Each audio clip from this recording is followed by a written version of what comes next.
Imagine this like a pyramid, and I would say it probably gets up to 6 or 7. I put that dream time at about number 3, where you start to have different experiences that border leaving your own consciousness. You're having experiences that extend outside of yourself. Jake Thain, welcome back to Thought Exchange. Hey man, thanks for having me. Good to be back. Absolutely, glad to have you back. It's I don't know exactly how many episodes it's been, but we're gonna keep trucking along. You'll be back again. But let's get right into it. I know today we're gonna talk about dreams and some kind of the subconscious levels of our mind.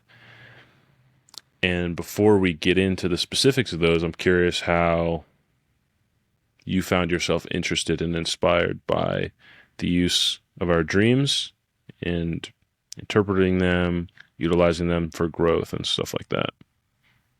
Right, right. So I guess I got into dreams at a pretty early age, but not all too intentionally. I mean, I feel like when talking to other people about my experience with dreams, I realized pretty early on that I guess I had a knack for it in a weird way. Whereas a lot of people I know didn't have all too many dream experiences. I feel like even from like I can remember vivid dreams even from preschool, kindergarten that are pretty like well etched in brain, like no different than like a memory. But when you have enough dreams like that are vivid to a certain extent. I mean, I'm 26 years old now, and if they're being held on to for such a long time, I mean, they had some sort of impact on me. Um, but just the wide variance of experiences that I realized from an early age that you could have in a dream, that I felt that the sort of casual conversation or lack of conversation thereof that there was at the time, and as I got older, it was almost like baffling to me because it was just how can people go to sleep at night and have such uh unique experiences, um and bordering on the I mean downright strange, not even experientially, but I mean like what is actually capable in a dream, like what your mind can really, I mean, get away with in a sense when it comes to all the wild experiences. I mean, you can bend time in a sense.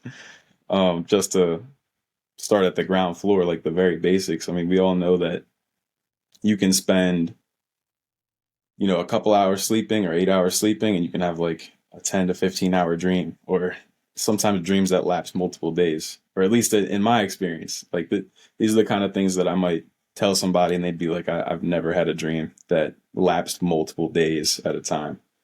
Um, or I've even had dreams where I felt like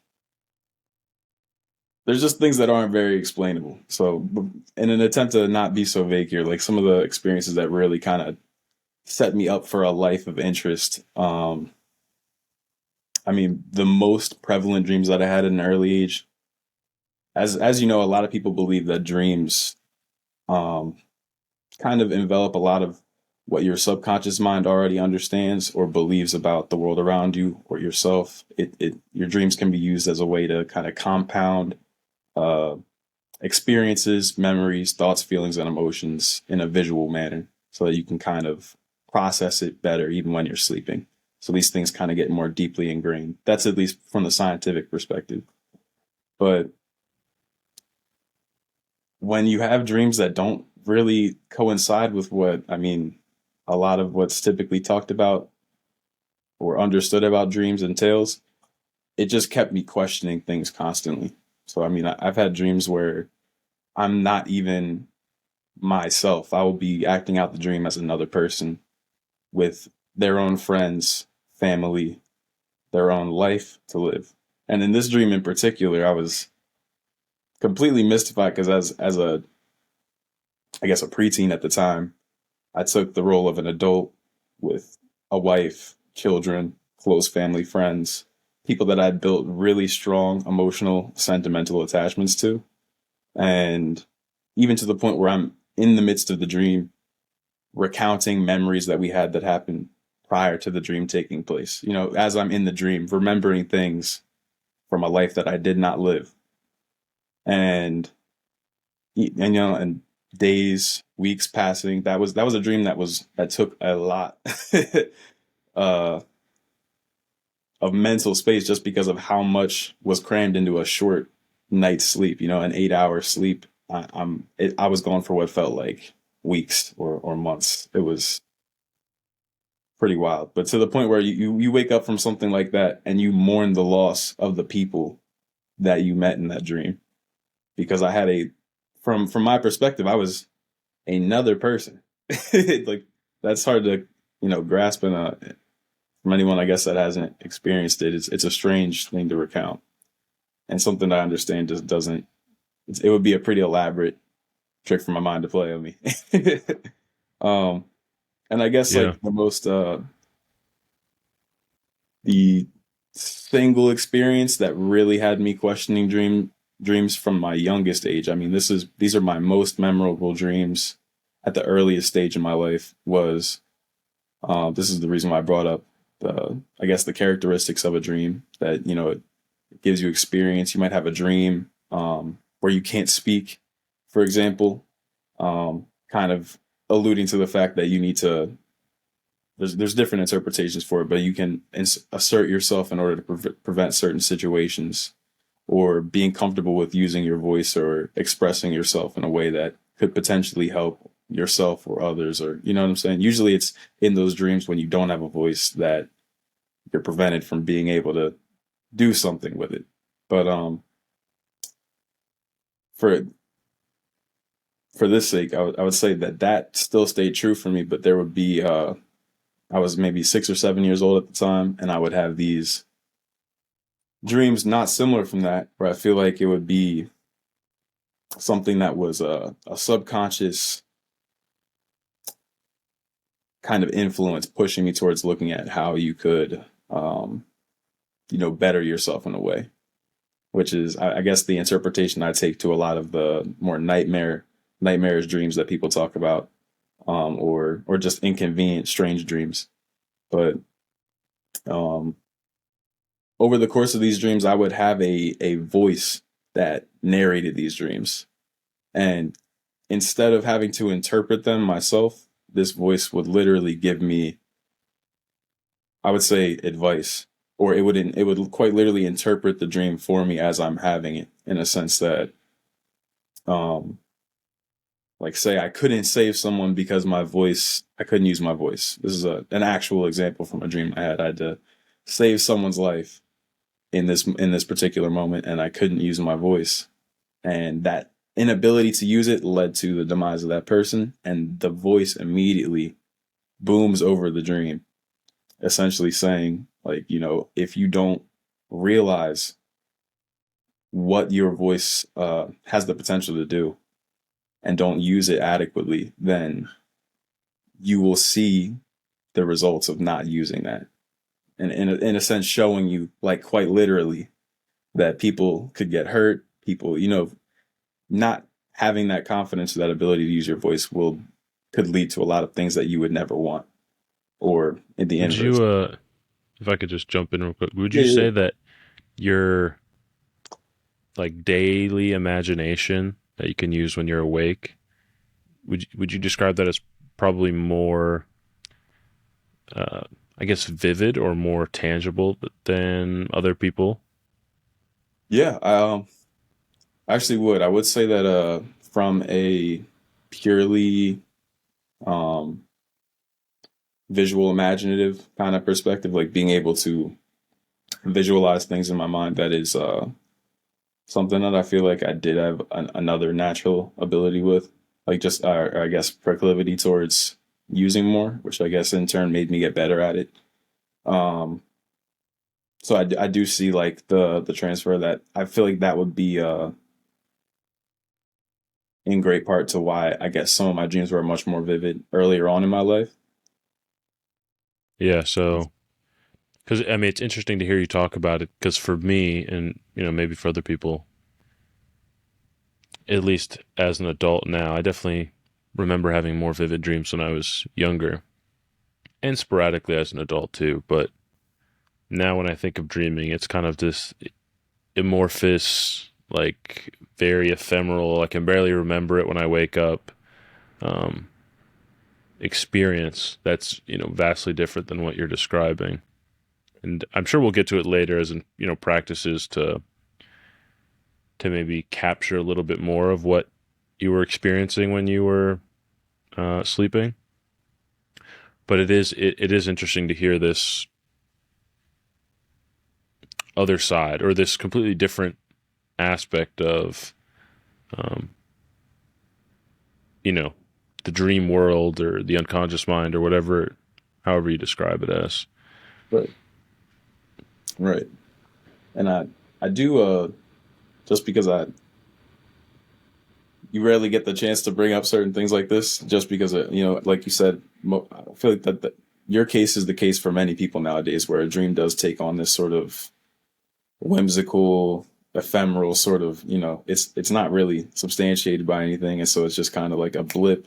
You get a flash of it as a memory, and then you kind of just let it go. I mean, dreams are so easy to just let slip away. That's the funniest part about them, is as real as it might have felt in the moment you wake up and you have something you got to do. That's something I've noticed personally. As soon as you lose that train of thought, it can just slip right through your fingers. The moment I'm distracted in the morning, I try to do set time aside in the morning specifically so I don't lose that train of thought. Uh, Otherwise, yeah, it's gone. um, Yeah, I remember having the types of dreams that I would remember, at least when I was younger, were like typically hyper realistic.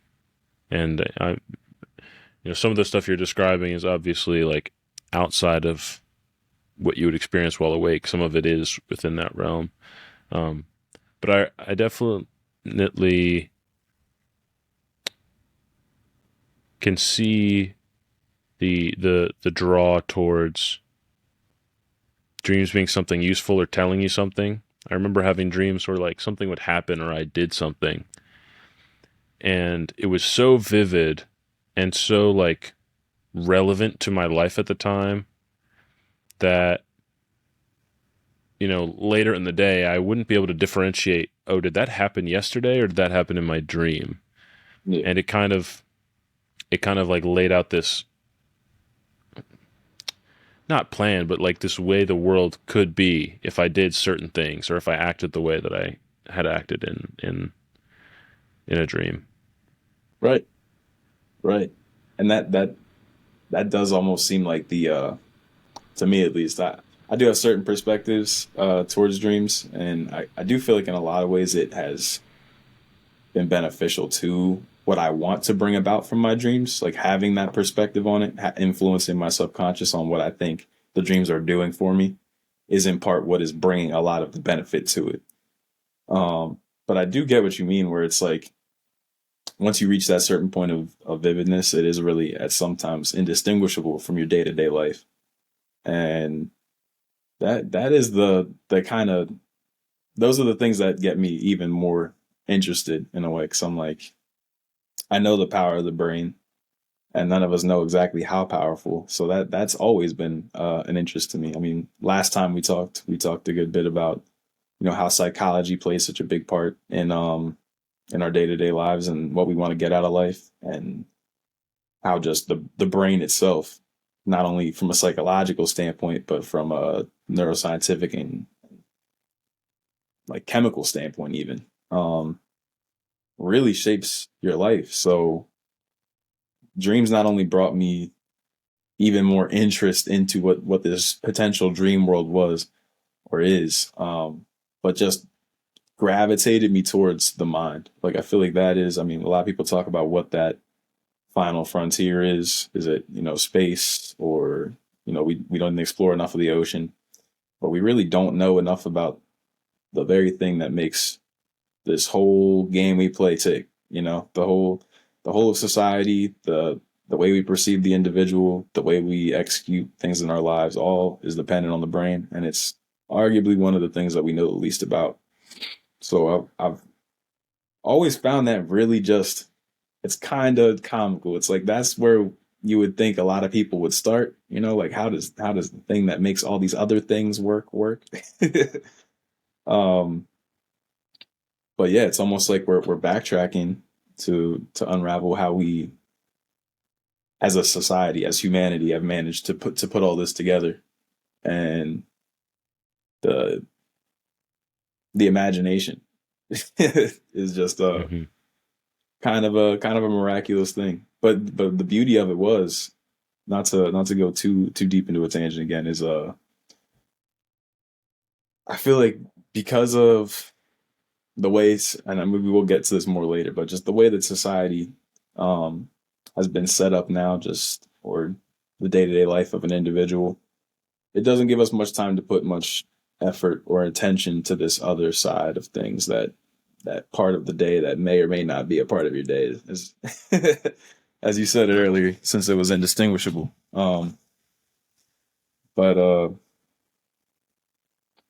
I just wonder all the time, like if the things that we know are coming to know now about uh, neuroscience, quantum mechanics, and the way that we perceive the world as a whole is almost predominantly a hallucinatory experience. We essentially are perceiving reality on our own terms every day, and we kind of agree on a set of rules that we can all kind of join in for a a group experience of imagination, because the faculties that we have to perceive reality can only do as well as our biology will allow. So we don't know exactly to what extent reality is what it is, if you know what I'm saying. So if our dreams are just, again, machinations of the mind, and to some extent reality is another, I won't say it's not nearly to the same extent, but another expression of our mind. Um, I was saying how society doesn't allow us to delve into these things as much.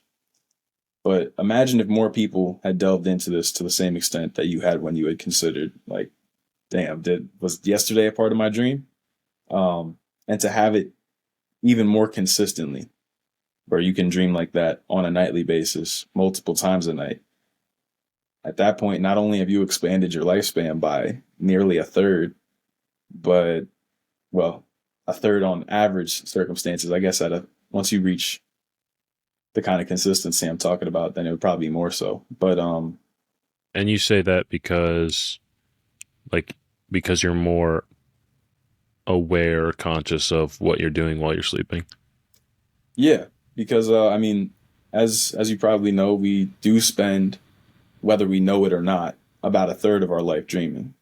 But how much we actually take home and remember is the part that kind of leaves us missing out. So in a lot of ways, if people were just to literally, you know, I would say most people are able to do this, teach themselves to be able to recollect dreams better, or have dreams on a more consistent basis, then you could effectively, and like literally, increase your lifespan, your actual time witnessing, awareing, experiencing things by a third. Because that is at least what we consider most people to be doing over the course of their lifespan, dreaming about a third of it, spending about a third of their life dreaming.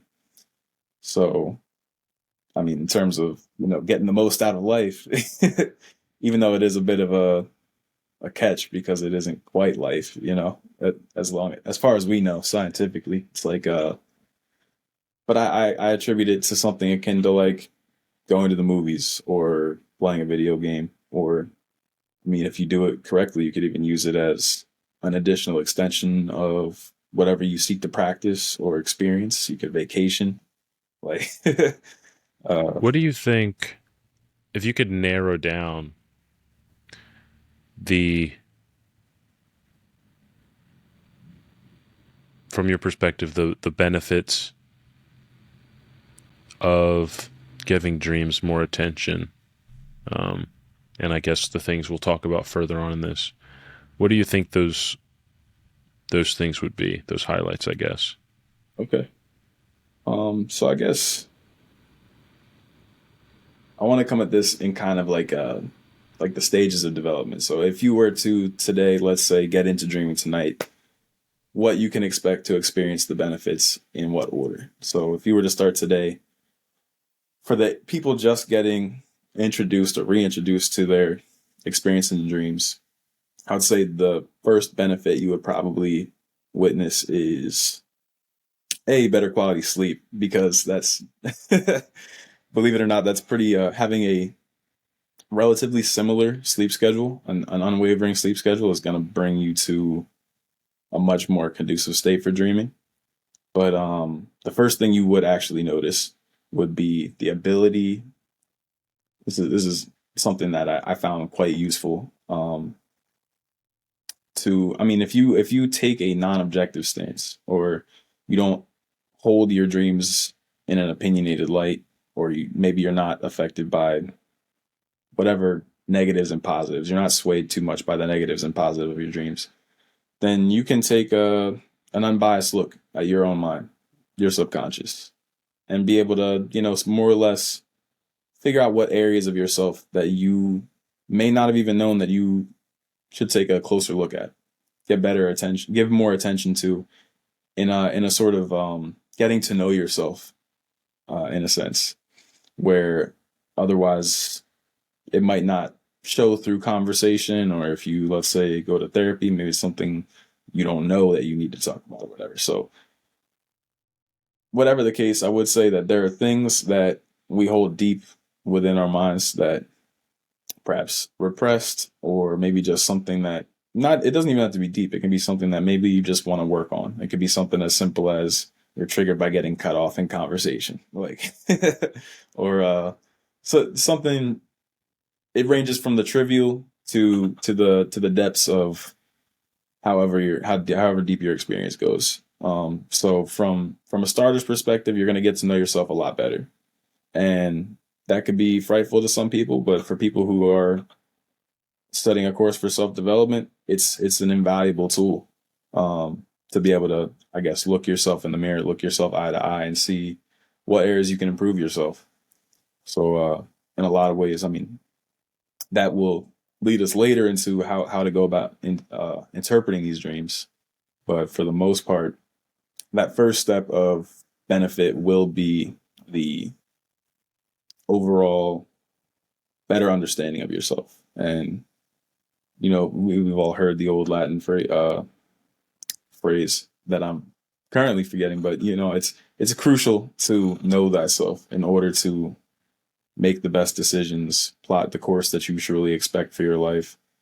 Whatever you really deem to excel, succeed, or strive for, I feel like should come from a place of knowing exactly what you want, so that, or not just what you want, but who you are, who you seek to be, in order to know that what you're doing is fully in line with what you want out of your life. So, sorry. Do you think that, yeah, do you think that dreaming and remembering your dreams more specifically, um, let me rephrase. Do you think that dreaming will benefit you whether you remember them or not? Or do you think that if you're not taking the effort to, I guess, like, have a dream journal in the morning or whatever it is, whatever strategies we'll get to later, are you missing out on something? Or is it more of a, as you described, you're just gaining awareness of something that was going to be suffused into your mind regardless? Right. That would be. I would say it's safe to say that regardless of your ability to remember vividly the dream, that we do absorb a good amount of that, I guess, retained experience, or learning experience of the dream, whatever our brain seeks to, synthesize in a way that we can incorporate into our mind a little bit easier. I would say that's probably a non-negotiable trait, but to the extent that it is, I guess, absorbed, to the extent that it is fully absorbed, would be the difference, because I feel like there's no real trade off. There's no real comparison to something that you know, but it's deep down. It's a subconscious thought. And to be honest, there would need to be a good amount of repetition to subconsciously ingrain it into yourself. Comparison, in a sense, to I don't think there would be a comparison to something that you can tangibly remember, have a valued experience, or a like I told you earlier, I have dreams from childhood that stuck with me 20 years later, deeply embedded into what I find to be most important, what I find my biggest passions are. I would say clearly the dreams that I remembered had a much greater impact on me than the ones that I don't, at least that I'm aware of. You know what I mean? From an experiential point of view.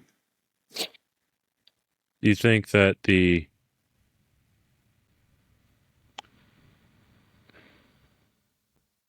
pause? Lost my train of thought. All good.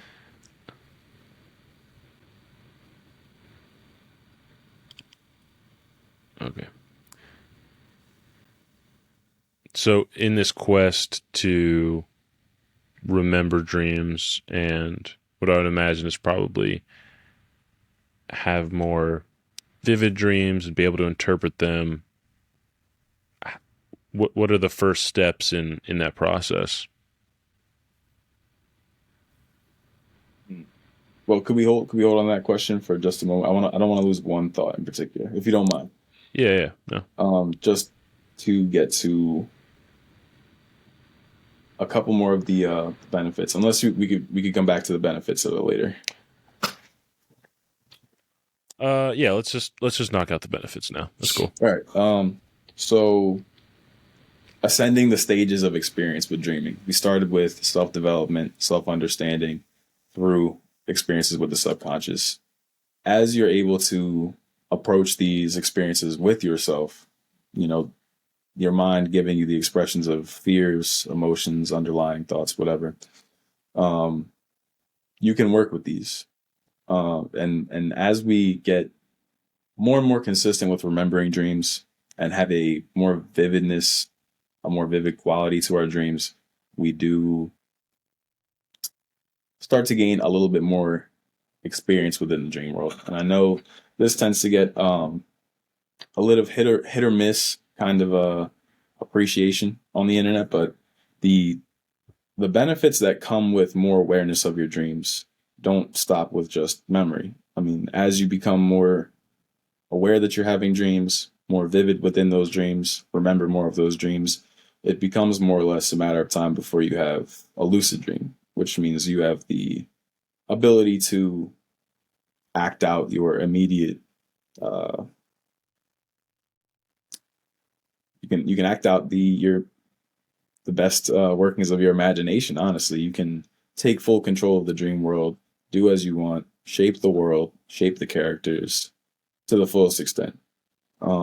So I would say, to put a pin in that, before you're able to lucid dream, just experiencing things. Let's say you're an avid snowboarder and you go to the slopes every day. When you come home, you're still thinking about it before you go to bed, and you have dreams about snowboarding. You're doing that trick that you wanted to try today, but didn't get a chance to, or have been failing with repetitively, and your mind is workshopping ideas on how to overcome this obstacle, how to improve.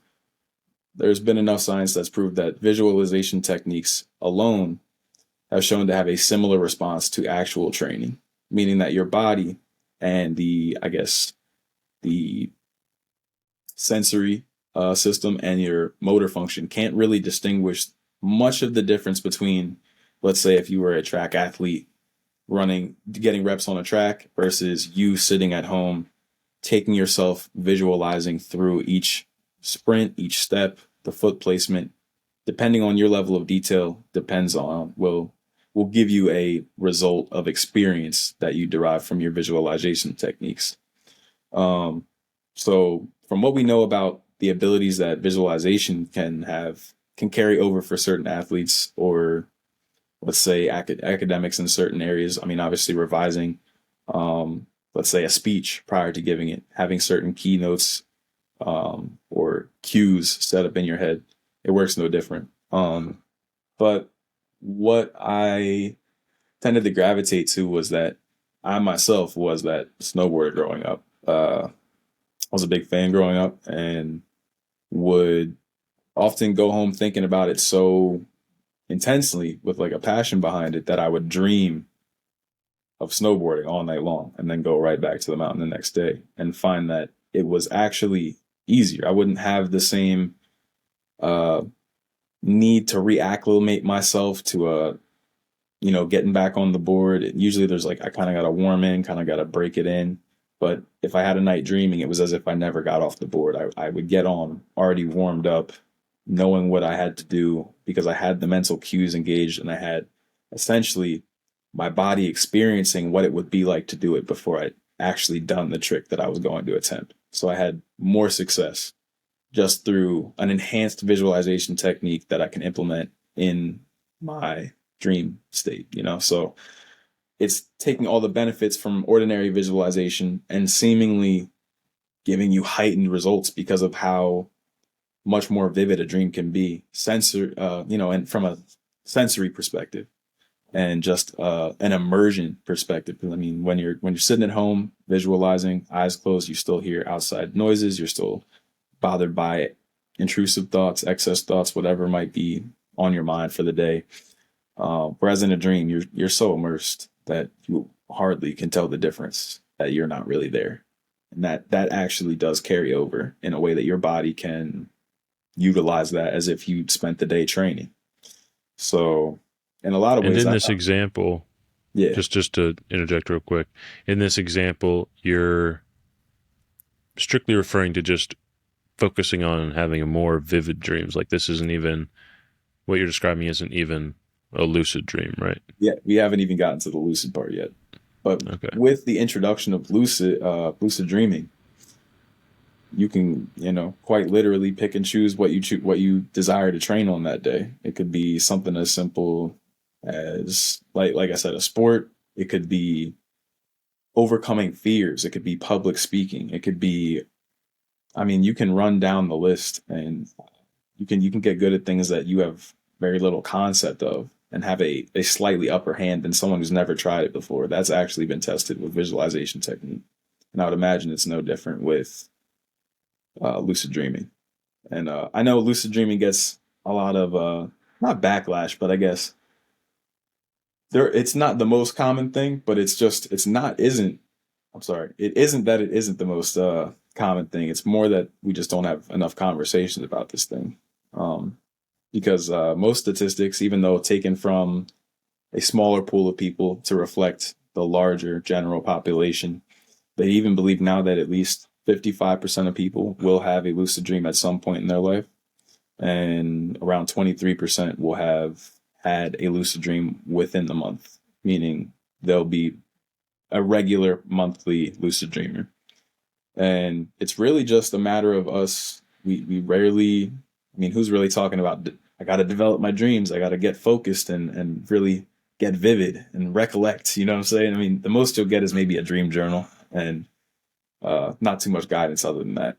So I feel like we do leave a lot of life's experience and the experience we can get out of life from like a skill attainment sense um, off the table when we aren't able to utilize this. And unfortunately, it is just, I would say it's not because so few people are able to do it, but because so few people put themselves in the right circumstances to do it, or maybe are prevented by certain requirements that their current life situation might need, certain sleep patterns or prescriptions, whatever the case, can interfere with that. So in a lot of ways, we have a lot more people that are able to do this than we know about. Yeah. Do you think, or actually, let's go towards the blocks, as we spoke about before we hit record. The kind of societal pressures or trends that impact our sleep and in effect prevent us from hitting these stages, hitting the vividness and then eventually lucid dreaming. Right. So I would say first and foremost is a healthy sleep schedule, which sounds like a no-brainer, but I mean, something that very few people are afforded the opportunity of is simply being able to have a normal regimented sleep schedule. And the people who often do have that ability normally don't want to, because if you do get the ability to stay up later or go to bed earlier, then you usually will, depending on how tired or uh, how much you don't want to go to the place you have to go to tomorrow. That's sort of a FOMO, fear of missing out. So you got to get it in while you can while you're home. So you have a lot of people who stay up late, uh, oftentimes while absorbing a lot of blue light, which is the kind of light that comes from phone screens, laptops, TVs. That does has been shown to affect our circadian rhythm. The ability to dip into a healthy REM sleep, which is when a good amount of dreams take place. So that combination by itself is a pretty vicious 1-2 punch as far as having a healthy reoccurring dream state. The blue light just before bed, which does kind of throw off your sleeping rhythms, and in turn affects your dreams, and also the inconsistency of the period of sleep. So if you were to go to sleep at 10 p.m. ordinarily, if you did that every single day, I would say you're in a much better state to dream. If you go to sleep 10 p.m., wake up same time, but that's when you have a varying sleep schedule, that it seems like your body is a bit more concerned on. I mean, almost just like it's almost like getting it out of the way. You don't have as deep of a sleep. You don't have as quality of a sleep. Your REM cycle is usually shorter. And if I were to guess, and this is no scientifically backed research, I feel like just having a varying sleep schedule probably puts your mind a bit more on edge, as if it doesn't know if it can have a good night's sleep. If I'm thinking about my old caveman self, it's probably like, well, a tiger just woke me up, or or the baby's crying. So it doesn't want you to be too immersed outside of the real world, because when you're in that varied state, you're more than likely should be focused on what's around your sleeping body, so you're not going to be as deeply immersed in your sleep. um that's more of a In guess, in all Yeah, honesty, but in line with that, how do you, or what info do you have on uh, the role that drugs and alcohol can play on, I guess, what you're speaking on here, the quality of sleep and also the quality of the dreams? yeah, well, that's right. Number two on the list would definitely be one of the biggest influences, without a doubt, is just the widespread consumption of alcohol, the mass prescription of pharmaceutical drugs. That if it's, I would say typically if it is a benzodiazepam or an opioid of any kind, those two in particular, as I'm aware of, are particularly potent at blocking most dream experiences, having a recollection of your dreams.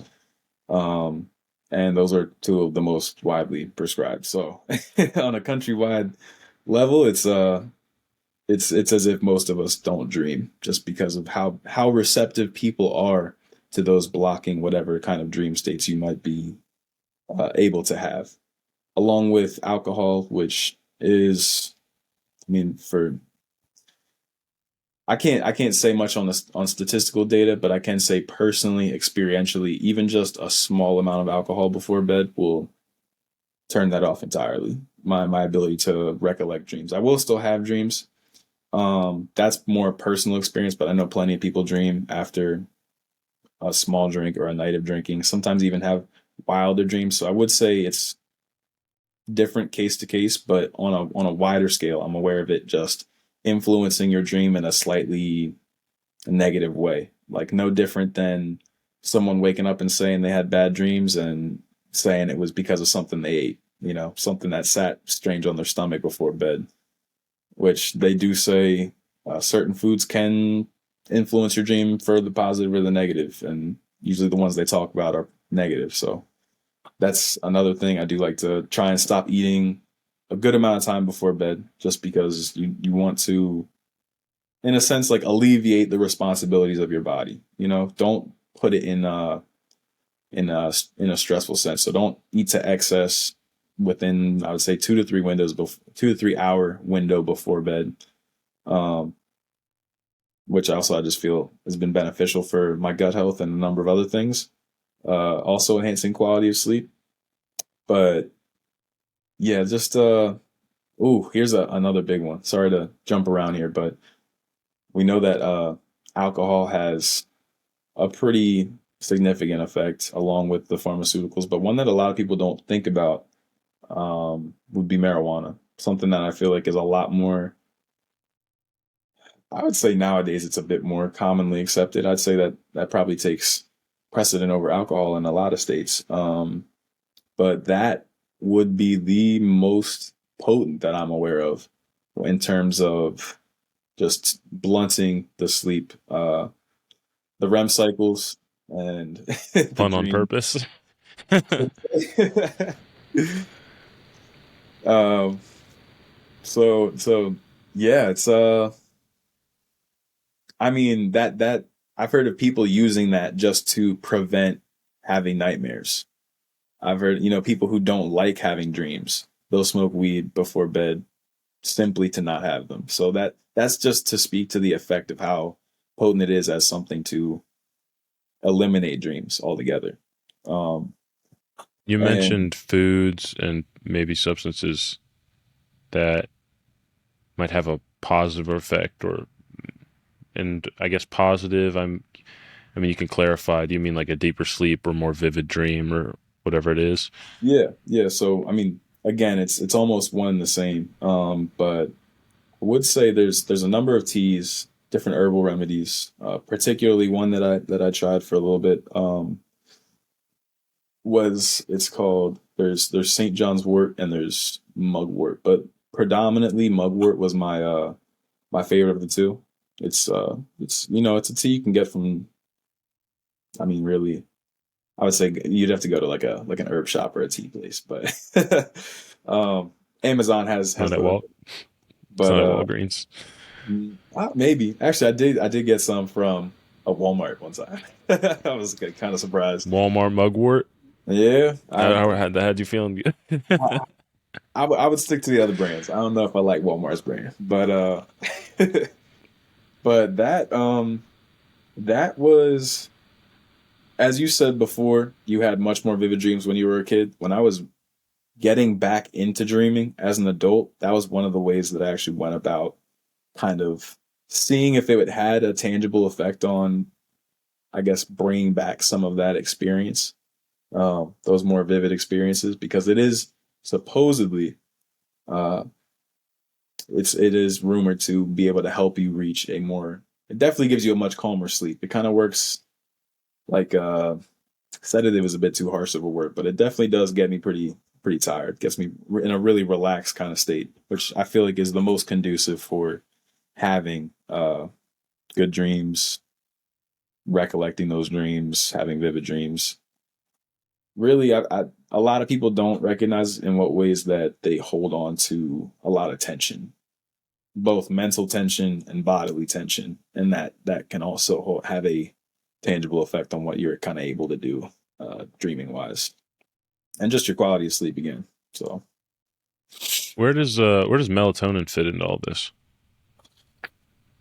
I have a love hate relationship with melatonin, because truthfully, I it's something I took more so as a young adult, early adulthood, like late teens, early 20s, and just have never had much of a good experience with it. And most people that I do talk about with melatonin, it's kind of an inside joke in the melatonin community. If there is What's a that? community, I don't think there really is a melatonin community, but the people who take melatonin will say, um, is it's almost like you have really good deep sleep, and it seems like more often than not, you can have some pretty wild dreams. It's almost like a fever dream. Or I feel like nightmares are much more common when taking melatonin. I've heard a decent amount of people both say that experientially, and there's plenty of forums online where people do talk about experience with melatonin and having more negative experiences. But typically, I try to uh, steer clear of melatonin, to be honest, and not even because of the nightmares per se, because I feel like there's no real reason to be. If you can watch a scary movie, then you can experience a nightmare. I've had a whole varying range of pretty wild nightmares. More often than not, just stemming from like a movie I watched or a game played or a story told, that kind of thing. Um, When you say nightmare, just so I have a better understanding, is that just like something like a dream that isn't fun, or are you speaking something more specific like sleep paralysis or a night terror? I would say those well, sleep paralysis more than anything. Over well, I guess sorry, let me backtrack that. So more so than anything, it would cause like a night terror, or when I say nightmare, people perceive nightmares differently. People do perceive anything from an argument to getting chased and eaten by monsters a nightmare. So the range of what's considered a nightmare, unfortunately, is a little bit wide just because of how people classify them. But when I say nightmare, I typically do mean like the more extreme sense, like something that you would see in like a scary movie or a night terror, where I don't know if you've heard of this before, experienced this before, but people who just don't even have to remember the dream, but will wake up with their heart beating, in a sweat, like that kind of thing. Um, Kind of like that shocked awake kind of sensation. Um, I just, for whatever reason, and this is purely from personal experience, I've just learned to kind of gravitate away from melatonin just because it seems a bit too forced in my opinion. Like it seems like almost like the comparison of coffee. I mean, I love we like coffee around here, but taken at the wrong time, it can lead to a pretty crazy crash. You can be twice as tired. You're not actually getting rid of you're not giving yourself energy, but blocking the sensation of tiredness is what I've kind of grown to learn coffee does. And while that's not exactly the same with melatonin, it does seem like kind of you're kind of cheating yourself in a way. And Like a I proxy for a good sleeping habit. exactly, it's more forceful, and I feel like that does not necessarily mesh with what the body really wants in a lot of ways. And I feel like it's pretty tangible, at least in my experiences and the experiences of plenty of people I've talked to, and just general experience on the internet. It it doesn't seem to have the healthiest replacement for just actually doing things that help promote the production of melatonin naturally. I feel like that's pretty much that's not one to one. That's not something you should replace with the other. It's good for a temporary fix, but I highly recommend against making that a regimen or a habit that's kept up. If I could take us on a little tangent Which related to the nightmares and stuff, do you still think, or here's a lead up question. My assumption is that you think that dreams are good for you and being more aware of them is good for you. Is that true? I would say so, yeah. Do you think that nightmares are still good for you? And are they still trying? Well, I guess you'd probably think they're still trying to tell you something, but do you think they're still good for you? I guess.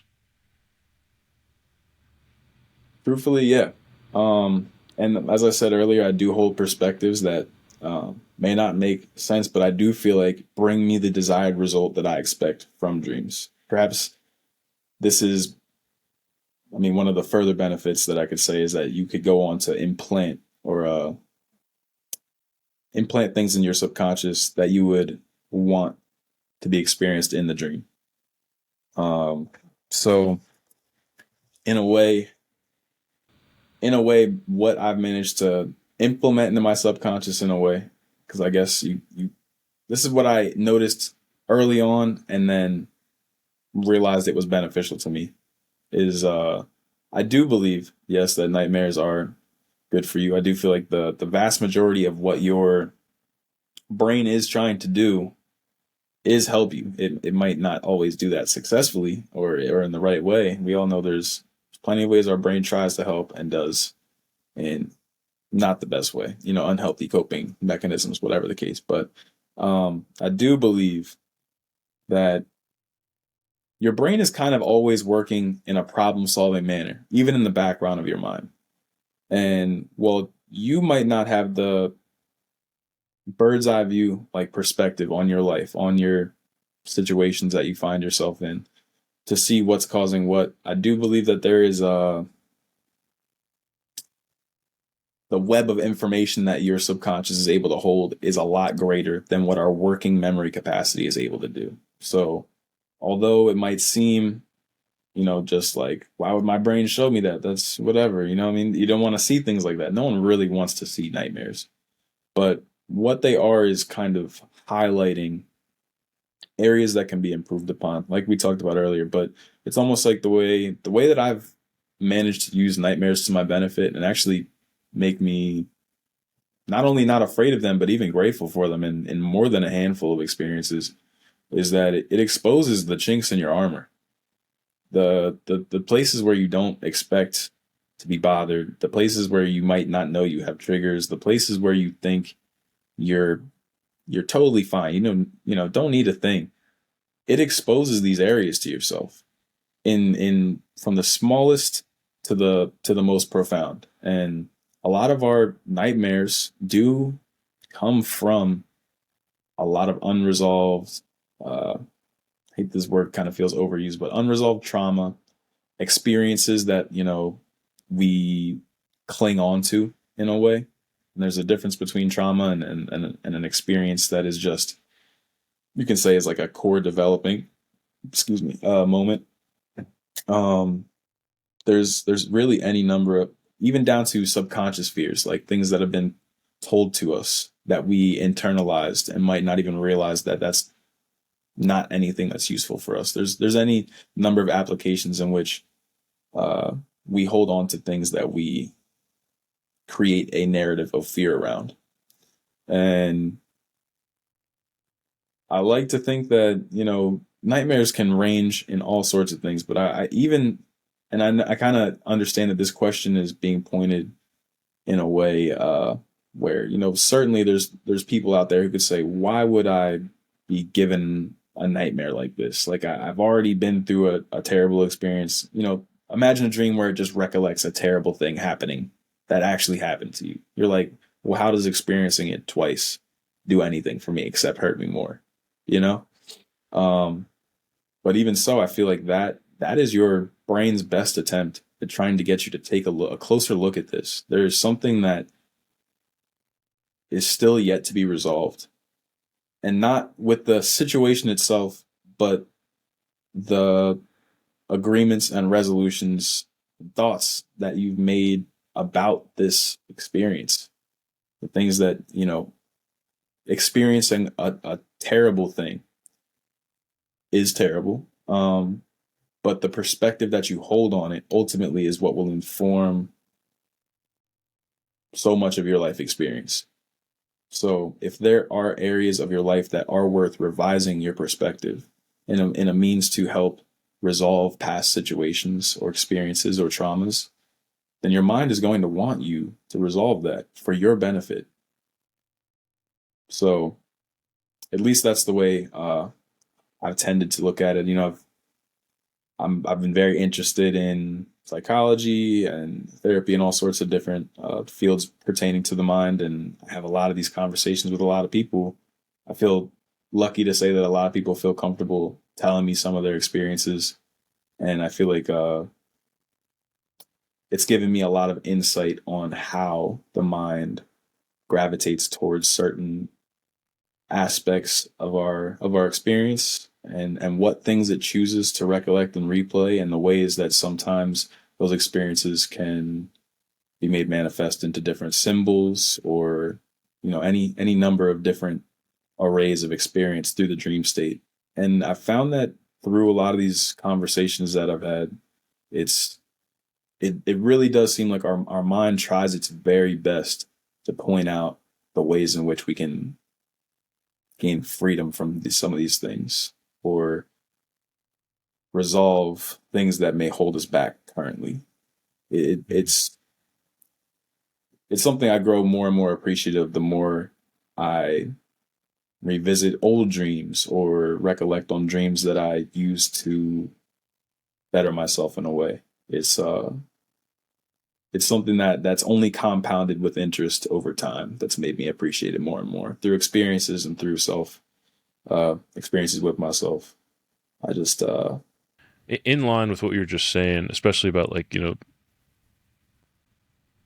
replaying past experiences, what do we know about like cyclical dreams that repeat night after night, or maybe a couple times a week or a month? repetitive dreams. So I've kind of a back and forth perspective on those because I do that does seem clear as day to me that that is your mind giving you a clear indication of something that should be addressed.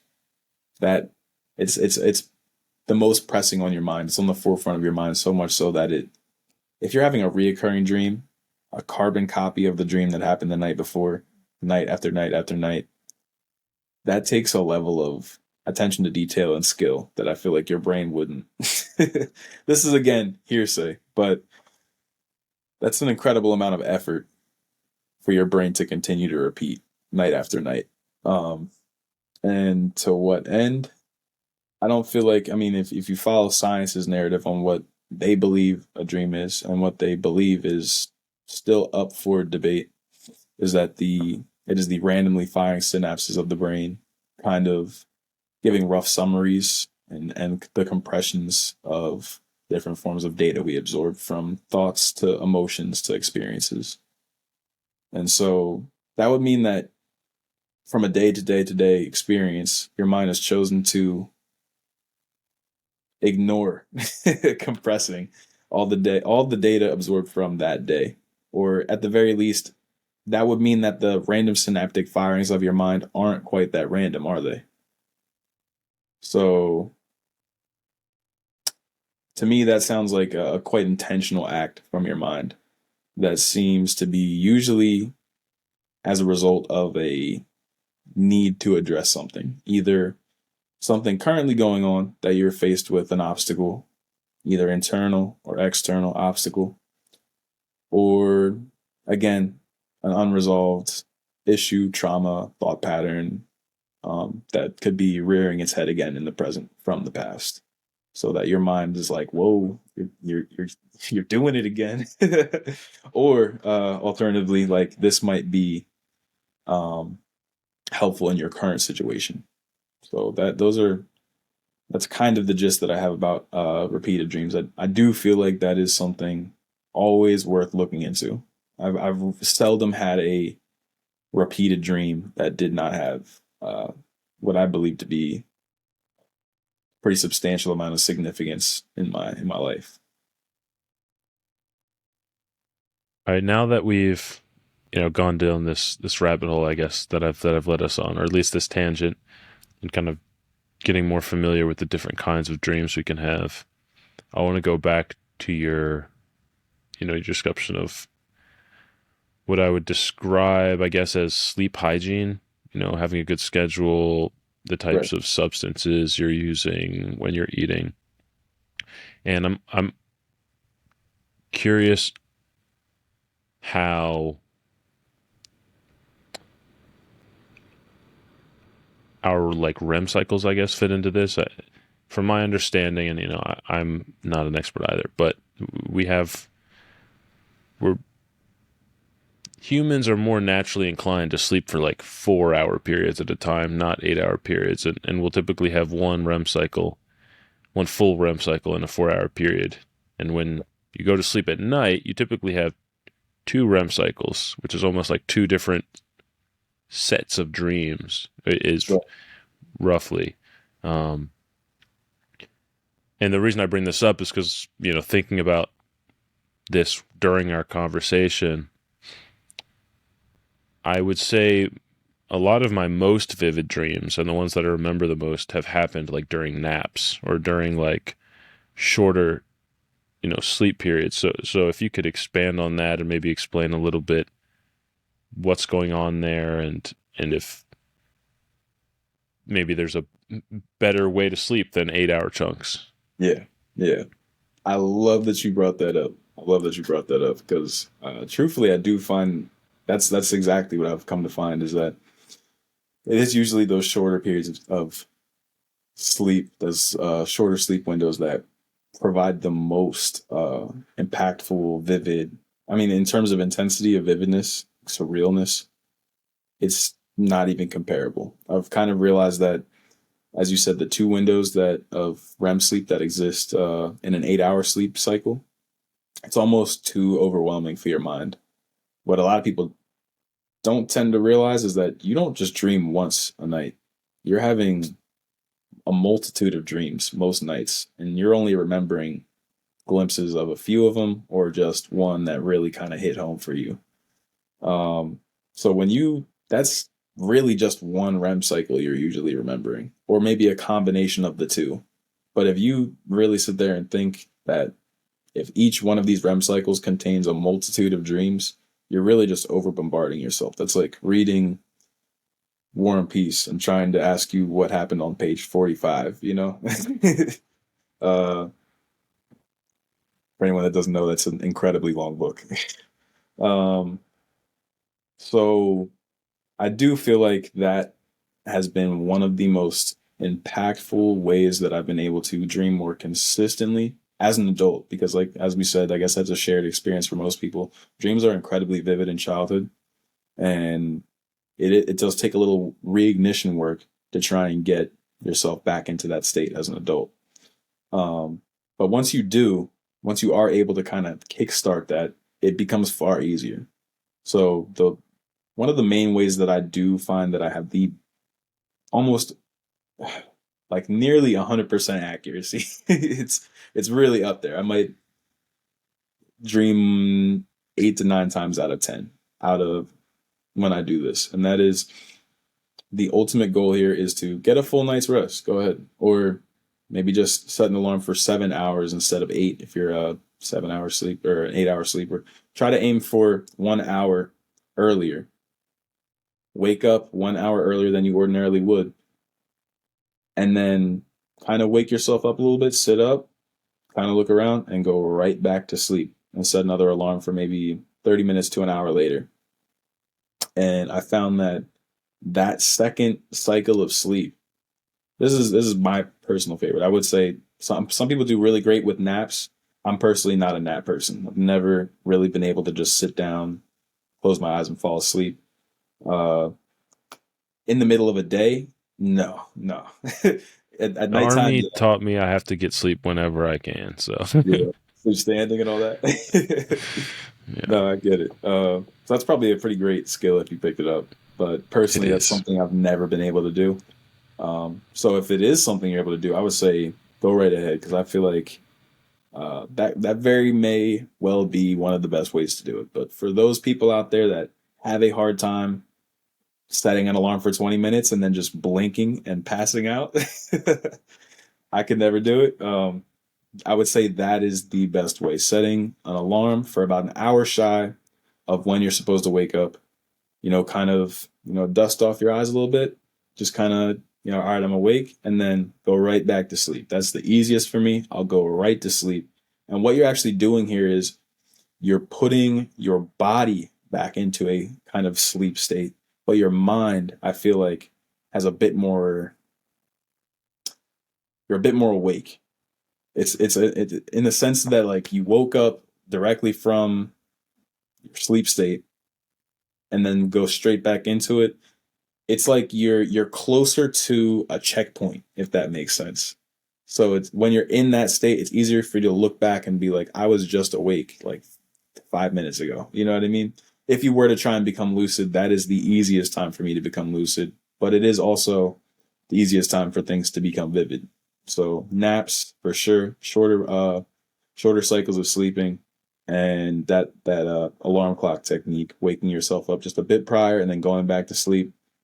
I've actually over the years, especially during high school and college summer break, I would cheat that all the time. I would do that repetitively, where I would wake up a little bit early, set an alarm for an hour, go right back to sleep, wake up, set an alarm, go right back to sleep, and I would have you could have 8 to 10 dreams in a day. I mean, that was a great. You could just stack experience Wow. at this point. Yeah. Um, so it was something I would love to get back to, but we got responsibilities. um, so yeah, I mean, I feel like that was something that was, I guess, a way for me to get a lot of experience in a shorter amount of time and kind of jumpstart my way back into. I feel like once you get the knack of that, you get into a habit of that, do it a couple of times. Um, I would use that to become more vivid. And then when you're ready, use that to become lucid. But at a certain point, when you're able to do that consistently, then you should have no problem being able to carry that over into your 8 hour REM sleep cycles.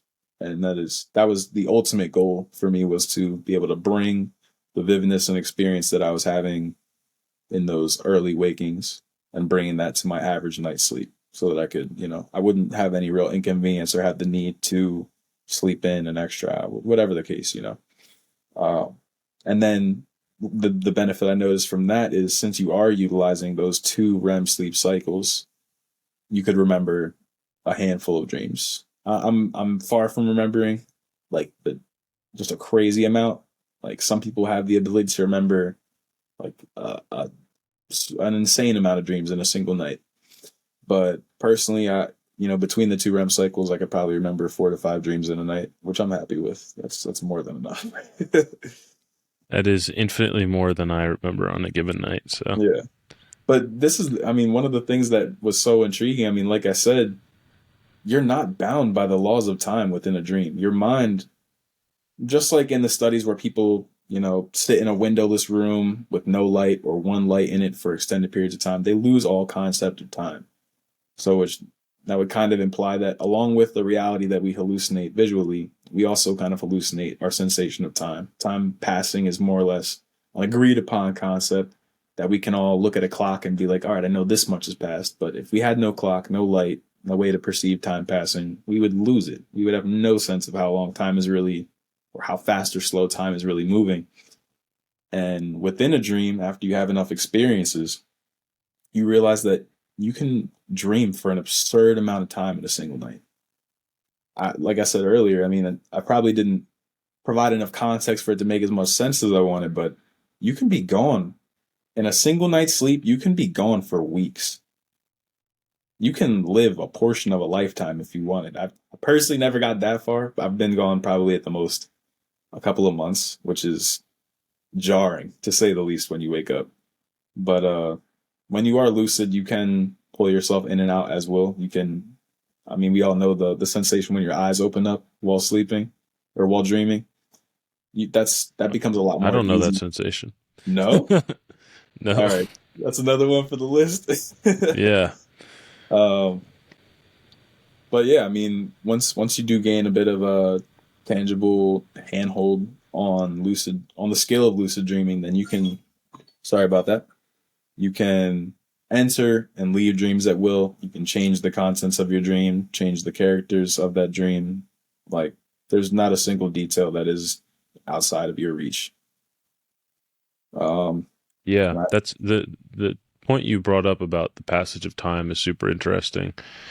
When you brought it up, it made me think of alarms or certain sounds or things that happen out in the real world that you are, you know, we have no say over whether or not we're going to hear it, right? Or Yeah. feel it or something like that. And I've definitely had the experience where I hear something in the real world while I'm dreaming, and I know that it is the thing that woke me up, right? Because I'm aware of it when I wake up that the sound is there, and let's say it's an acute sound, so it's like a ring, for a telephone or something like that, Right. or like a notification. I got a text. But in the Yeah. dream, it's incorporated into it and things happened after it. And Yes. yet when I wake up, I'm aware that it's happening now. So clearly there is some disconnect in how in the in the processing of that sound what the present moment is, if that makes sense. Yeah. Yeah. It's as you just explained. It's one of the just experiencing things like that is enough to kind of like wake you up a little bit like confused because you're like, yeah, how could the sound have ended or not ended but started and then proceeded to have the more things happen in the dream, and then when you wake up being woken up to it, it just started. Like you're still hearing it when you wake up, even though Yeah. in the dream. I mean, those are actually some of my funniest dreams. Like, there's a lot of comedy surrounding those, just because of the various alarms I've set for my phone. uh, so a lot of good times around that one. But yeah, that is one of the ways that I kind of did peep that time is really an elusive to understand for sure, just because of the the ways that it can be dilated and manipulated, and it really doesn't seem to make any real tangible sense. It really does leave you kind of questioning how time actually works, which is a good conversation for another Another podcast. video. I'm a big fan of biocentrism, Yeah. but yeah, just and that's just scratching the surface. Even still, like I don't want to say anything that like have people listening bite off, feel like they're biting off more than they can chew. But there's a lot to be experienced within the dream world that I feel like the most people just never suspect. We don't have a lot of people who really have experience with these kind of things. That's why I kind of love talking about it, because I feel like I do have a lot of unique experiences that I love sharing. Mhm. For the simple fact that like I feel like this stuff is just very interesting. This I wanna do a couple maybe rapid fire questions. yeah. And rapid fire is probably too strong of a word because I'm a slow talker and a slow thinker, and we both think through the things we're saying. Um, but do you think that dreams are purely figments of the imagination? Let's start there. I wish so. Me with rapid fire. My rapid fire is I'm gonna spend. I'm gonna go on a crazy tangent right now, but bear with me. All right. I'm gonna try and make this one brief. So, at least from what I can tell, what science observes to be a dream. And please, wait, hold on. Remind me of the question real quick, because I'm going three different places. Do you think that dreams are purely a figment of the imagination?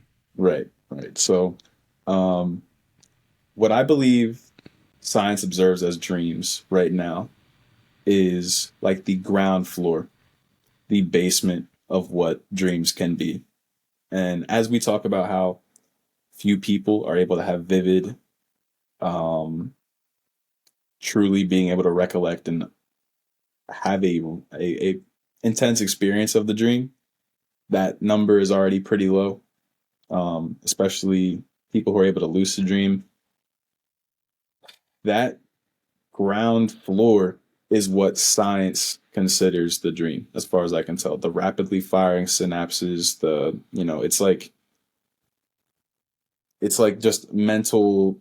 You've had the dreams. It's like mental throw up. Like people are just doing obscene thing, like not obscene in a bad way, but just random, completely random, nonsensical. Sometimes the words don't match. Sometimes the experiences are just completely off the wall. There's no real linear anything going on. It's just it just actually seems like the random firing synapses of the brain, and that to me does indicate like the lowest form in the bracket. But as far as I can tell from childhood until now, to make a to answer your question, I do believe that there is more going on to dreams than we could ever rationalize right now. With our with the vocabulary and the understanding of dreams that we have right now, all we have is the experiences to poke holes in what we do know about them, but I could never make the assertion of what they actually are. Just hypothesize. So let's just say that ground floor is the randomness going on. But as you ascend in varying levels of vividness and immersion, you come into experiences that you really have no explanation of. Like time is an unexplainable one, but that doesn't even begin to like I can scientifically explain that, without any way of perceiving time outside of me. It's up to my own mind to kind of hallucinate and imagine about how much time is passing and kind of create a pocket of time within itself. It's a powerful brain. It can do pretty wild things. But then again, there are things that I still have yet to be able to entirely understand. Um, if we were to take it to like a historical point of view, this is something that me and my cousins have experienced. Me and my cousins grew up together. We used to share dreams together. Not all the time. It was no crazy like hidden gift we had or anything, but there would be times where we would wake up having the exact same dream with the exact same characters in it, with us recounting the same experiences in the same location. Again, like this is something that happened on three separate occasions. And upon telling this to our parents at the time, they recounted a story from when they were in childhood and all had the same dream. And it was incredibly obscure. It was like a Viking ship floating down Ray Street in West Philly. Like things that, with all the same characters, the same transpiration of events. And this is something that, we had no real understanding of, but really didn't bat an eye at because other people we knew claimed to experience the same thing. But then as an adult, you hear stories about, let's say, the indigenous Australian people, the Aboriginals. I don't know if you've heard of this before, but they are one of the they have a really, really pretty intense far back history. And all throughout that history, they have historical events that take place in a dimension of the dream world. And they refer to it as dream time currently, contemporarily. But what that is literally a place, multiple places really, where they could meet each other in dreams, even if they were not near each other. So this was their version of long distance communication, as well as a way to exchange secrets, exchange ideas, work in private, learn different things from different people. This was something that was prevalent all throughout their history. And up until I want to say a decade or so ago, was still commonly practiced. It may still be practiced. I just you don't hear about it as much just because the Aboriginal population has been dwindling more or less, and it being incorporated into common modern society. So a lot of the tradition is being washed out, unfortunately. But there are still practitioners of it, and this is something that's deeply a part of their culture, and has even been studied by. There's been a number of case studies done on it where they've tried to verify, telling one person one thing and not sharing it with the rest of the group, and then having them tell them in the dream time, the dream space, where they would exchange information outside of the physical world to prove that it was a tangible, I guess tangible isn't the right word, a place that they are actually visiting to meet each other, to exchange information, which would has immense implications, far reaching beyond whatever science would imply that the dream is. That's just, again, if I was to put this into a series of tiers, random thoughts being tier one, I would say the vividness scale of ascending vividness is only scale two, or I'm sorry, step two. But imagine this like a pyramid, and I would say it probably gets up to six or seven. And I put that dream time at about number three, where you start to have different experiences that border leaving your own consciousness. You know what I mean?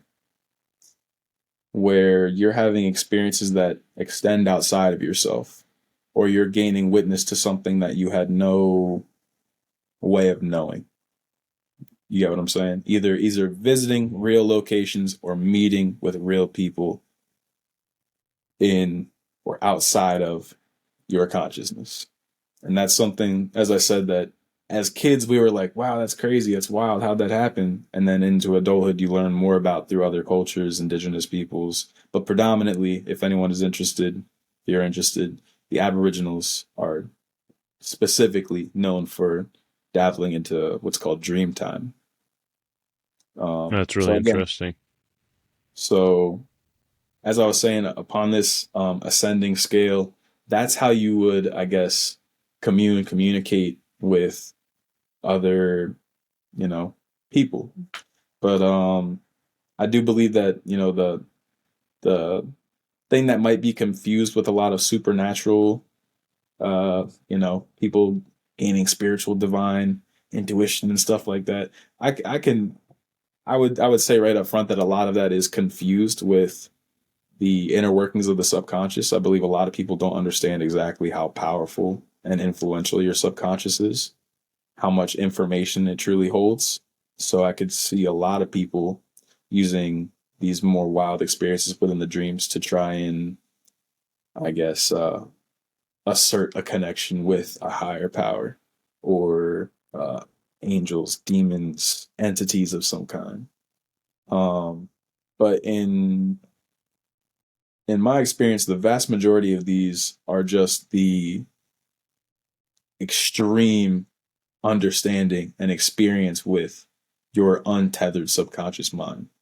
Once you have freedom from those things that cause traumas to arise or negative, the things that spawn nightmares and night terrors, and you know what I'm saying, you have cleared what can essentially come up and harm you or distract you. Not literally harm you, but pull you away from your focus.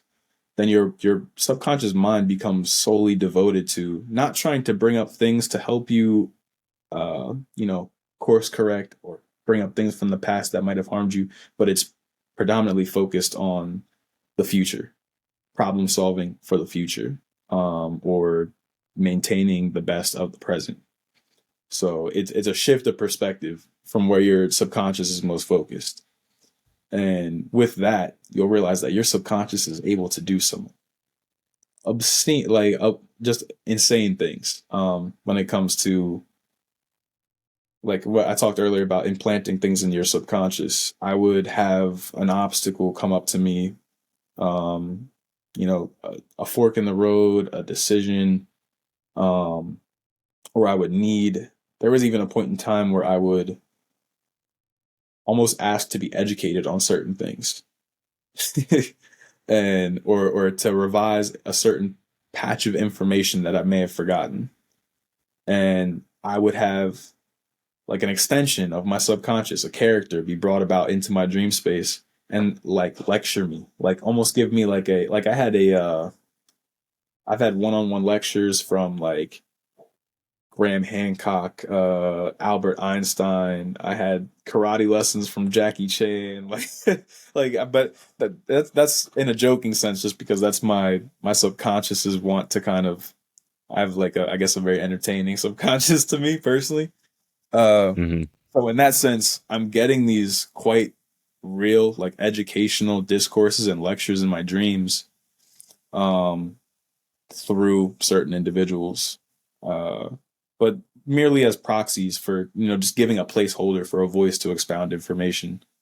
But giving like I'm talking like college level types of lectures and stuff where you can just garner a lot of information in a way that it's like when I talk about how powerful the subconscious mind is, I mean, it'll hold on to things that you've heard in passing 6 years ago. Or perhaps you read an article in your freshman year of college and you graduated 10 years ago. Your subconscious might have that information still. And at any point in time, you can use that to your advantage. And when it's not, when your subconscious mind is not preoccupied with the things you've done wrong, the things you could do better, the, guilt, shame, um, revising your past, all the things that we have to get through to become the people that we want to be, that road to self-development. And I'm by no means saying that I'm like a complete human being, but I'm saying like a lot of things that have distracted and pulled at my subconscious and pulled me away from my focus, um, don't hold a lot of weight in my mind anymore.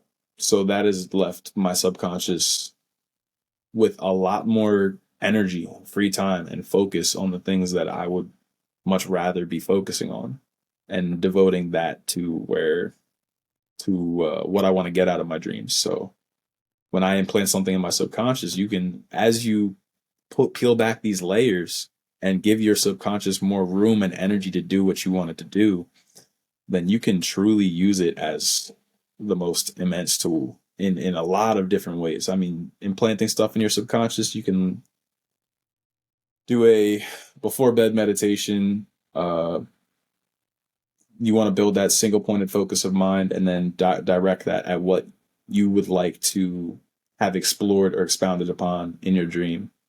And with the right, once you ascend to that, then your subconscious wants to grasp onto it. You have the focus and the passion behind it, then it'll take its natural course. When Yeah. it's undistracted, it's much more easily used in your benefit. It only seems like it's out of your benefit when you're having nightmares because it's showing you things you don't want to see, but it's still benefiting you. Yeah. Um, So the next rapid fire question. Damn! All right, that was a long one. Wait, to cap one No, thing off, man. yeah.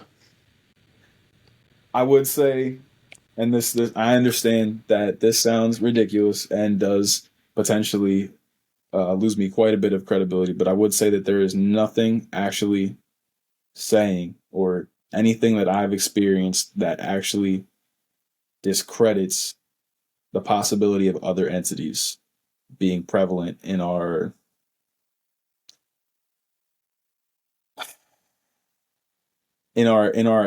sleeping experiences, because I do think as that scale continues to ascend, you have, this might All be right, you're worth me. jumping the gun a little bit. I've got some All questions.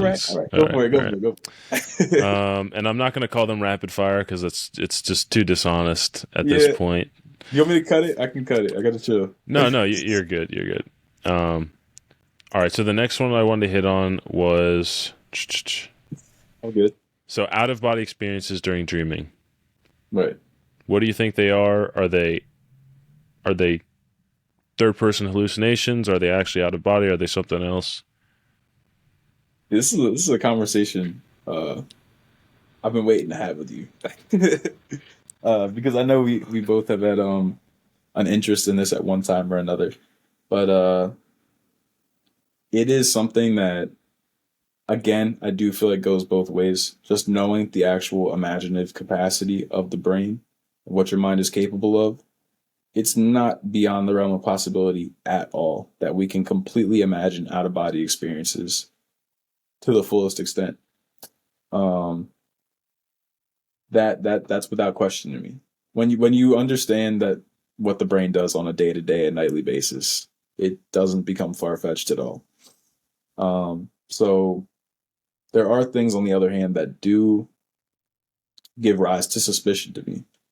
Um, Particularly, there's been all too many experiences outside of myself, but also personally experienced, where you can witness things happening outside of yourself that actually went on to happen or actually happened. And as you come back from an out of body experience, you witness something that you were not there for. For example, I'm giving like lesser ones because there's some pretty wild. Let's just say I was having an out of body experience This would have been about 5 years ago. I tried honestly not to do it too much. I don't really see much application for it. Uh, and yeah, I feel like it does kind of act a bit strange sometimes. But I do take the stance that I don't know what I'm doing, but I do that for my mental sake.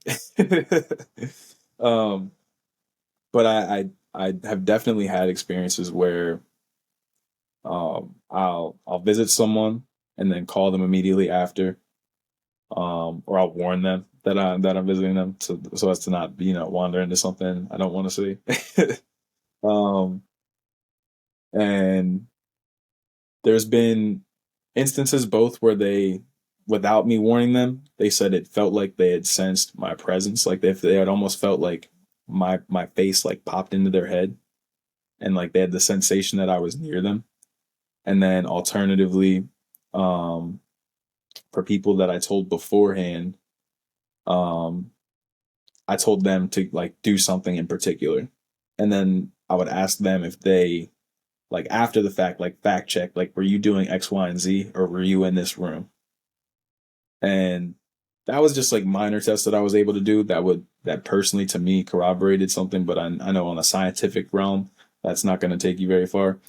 So I did do a fair bit of research, and believe it or not, it's something that, and do stop me if it is something of like a more of a sensitive topic, but there have been programs within the U.S. military, the Russian military, there a few different programs, particularly with the United States Army, the CIA, and an institute called the Robert Monroe Institute, um, who worked predominantly with sound frequencies.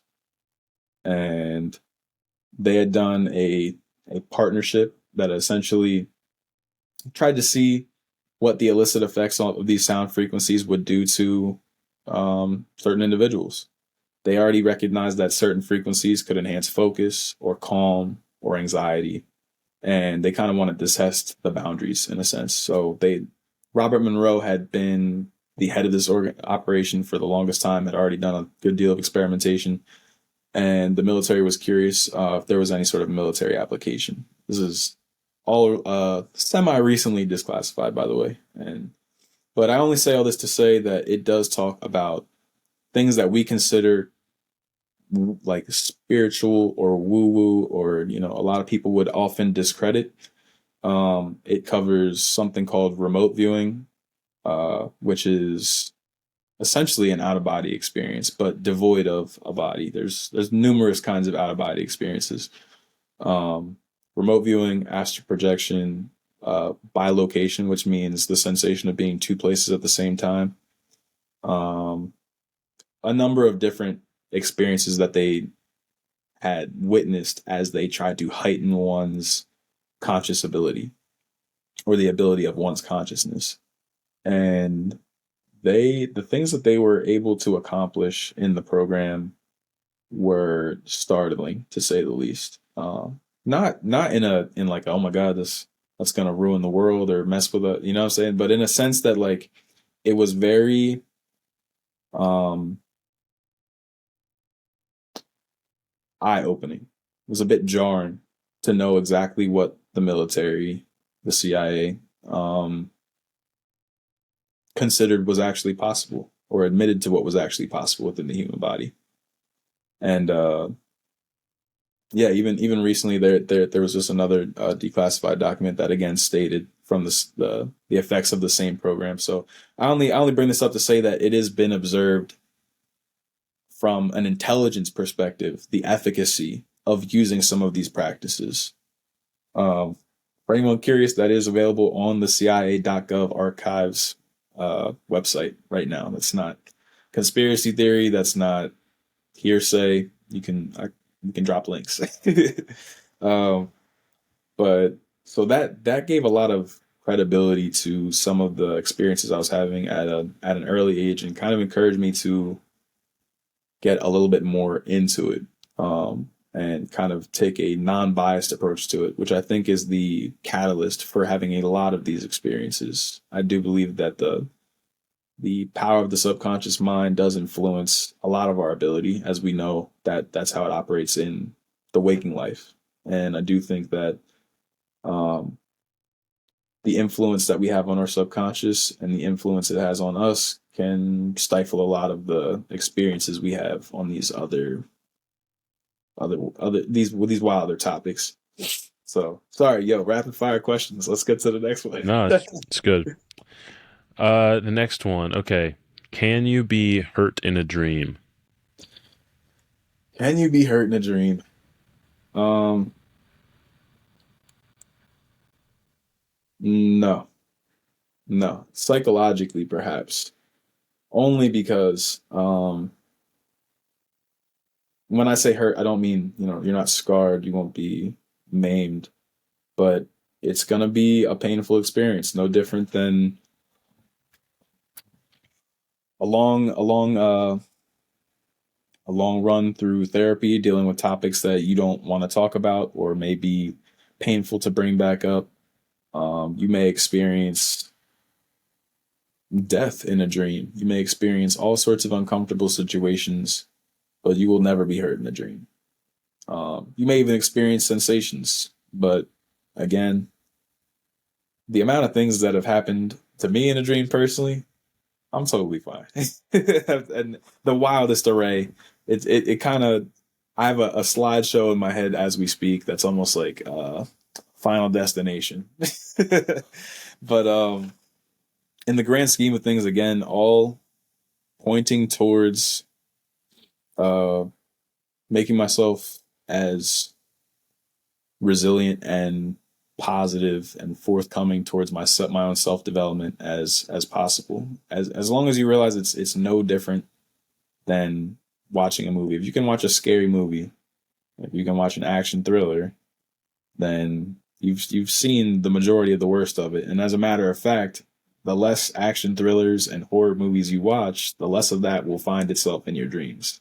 So in a lot of ways, we can blame ourselves for a lot of the wilder content of dreams and experiences within dreams. All right. Are people, and this is kind of getting back to what you said earlier, are people the only things, you, I guess, alluded to, this hierarchy of dreaming and a possibility that maybe a higher tier of dream, there's connection of some sort with anything. Yeah. So are people the only things in those dreams?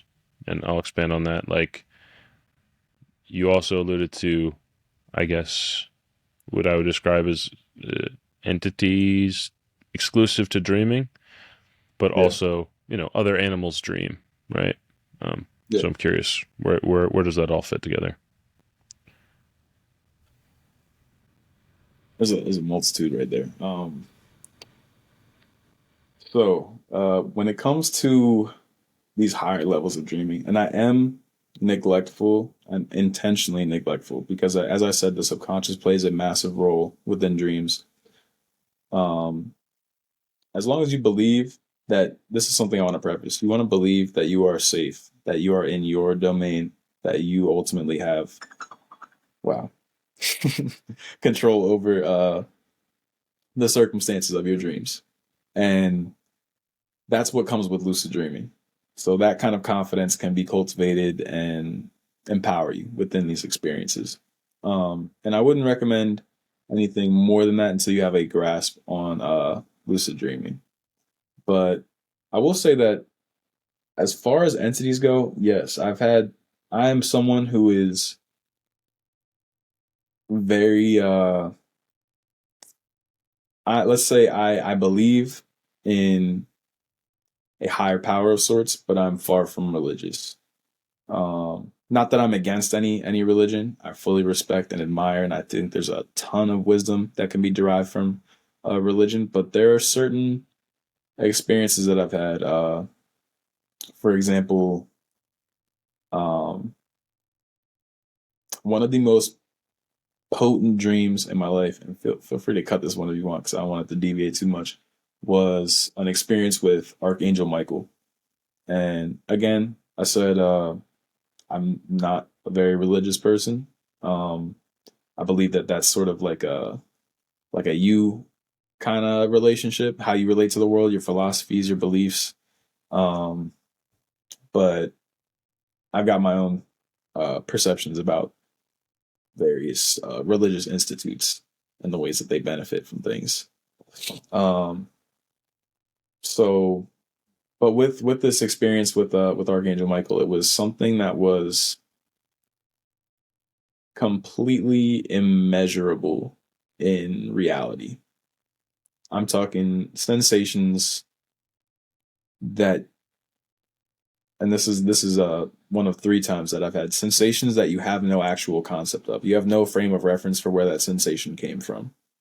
But I remember seeing such a vast expanse and a density of extreme radiating light emanating from this statuesque figure. And I believed it was a statue at first, but it was in all actuality a being of sorts that was just so still and composed that it was actually statuesque. And one of the most, I would say, life changing dreams of my life, but in a sense that I believe this did give me reason to believe other entities just because of the sheer magnitude of the experience.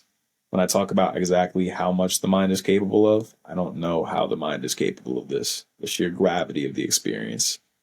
Um, I'm talking like tears profusely, like within the dream, like an emotional explosion.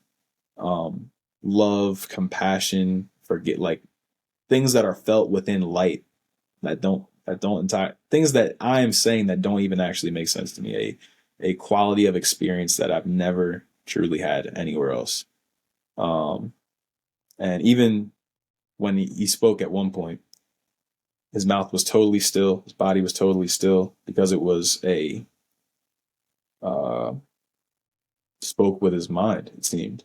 And it wasn't that it just, it popped into my head, but it was like it emanated from everything within that dream. It emanated from within me and from everywhere that encompassed this dream. It was again another experience that was unlike anything I'd experienced. I'd never known what hearing something from inside of you and everywhere all at once sounded like. Um, just a multitude, like an ever layering, like indescribable experience. And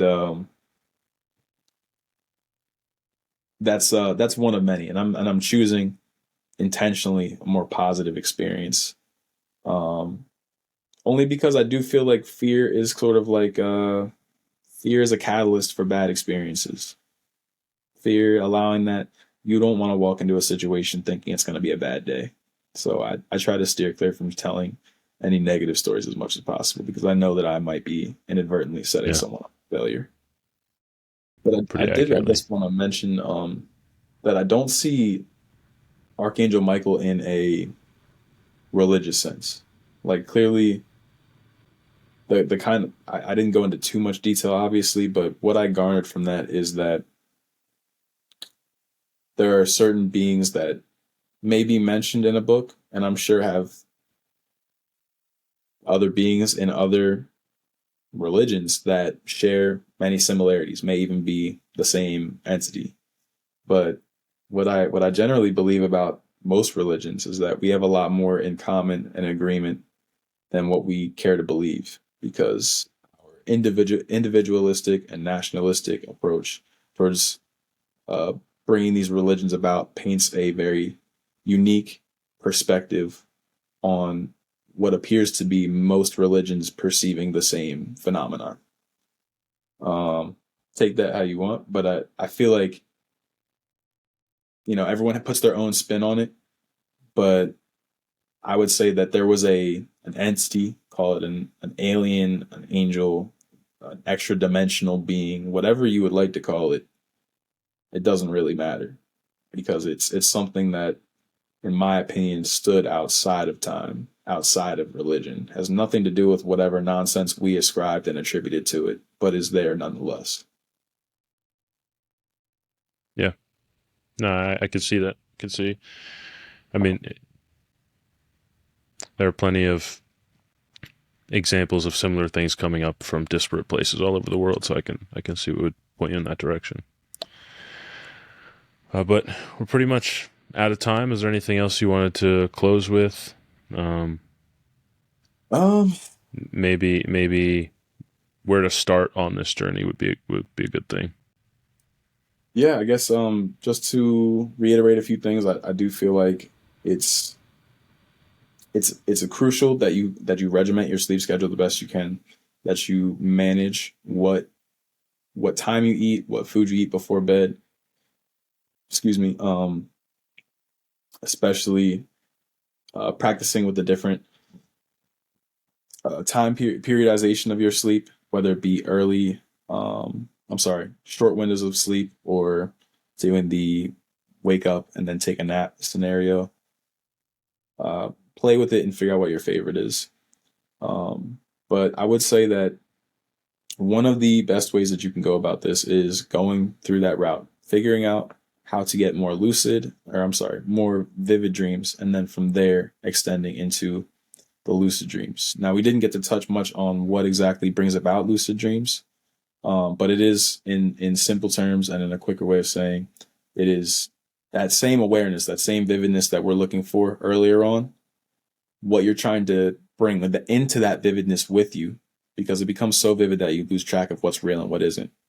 But when you are able to maintain awareness, then your awareness will point out the obvious inaccuracies, things that your mind may have swept under the rug, tried not to make too plain. Like maybe you have a different door handle than usual, or your bed's on a different side of your room. Things that, because you're so vividly immersed in a dream, you would ordinarily kind of not notice until you woke up. Like it wouldn't be so obviously strange to you.